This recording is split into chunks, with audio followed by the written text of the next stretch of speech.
যত সংকট আছে নির্বাচন দিলেই সব সংকটের সমাধান হয়ে যাবে। তো নির্বাচনের পরে তো কোনো সংকটেরই সমাধান হয়নি। ইন্টারিমের সময় এই নির্বাচনের পরের 5 বছর, পরের 5 মাস এবং আগের 5 মাস হিসাব করে দেখা গিয়েছে খুনের যে রেশিও একই রকম আছে, ধর্ষণের রেশিও একই রকম আছে, চাঁদাবাজির রেশিও তো কয়েক গুণ লাভ দিয়ে বৃদ্ধি পেয়েছে, সিন্ডিকেট বৃদ্ধি পেয়েছে। প্রত্যেকটা প্রশাসনিক দপ্তরগুলোতে অযোগ্য লোককে বসানো হয়েছে, যেমন কেডিএ, ঢাকার প্রশাসক, তারপরে ঢাকার 2 সিটি কর্পোরেশন, সকল সিটি কর্পোরেশনগুলোতে, বিশ্ববিদ্যালয়গুলোতে অযোগ্য লোকদেরকে এই জায়গাগুলোতে বসানোর মধ্য দিয়ে বিএমপি মূলত যোগ্যতার কোনো মূল্যায়ন করার সদিচ্ছা তাদের নাই। আর যখন এই সিন্ডিকেট সে বন্ধ করতে পারে না, ঘুষ দুর্নীতি সে বন্ধ করতে পারে না, বাণিজ্যগুলো সে বন্ধ করতে পারছে না, স্বাভাবিক ওয়েতে এই ক্রাইসিসগুলো মাত্রা ছাড়িয়ে যাবে, এটাই স্বাভাবিক।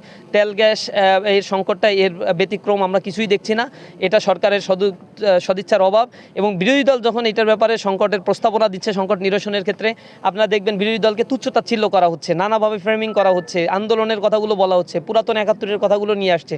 তো এগুলো তো তাদের চূড়ান্ত অবহেলা, অবজ্ঞা এবং জনগণের প্রতি মানে বলা চলে তাদের যে কমিটমেন্ট ছিল সেই কমিটমেন্ট তারা টোটালি কোনো কেয়ার করছে না।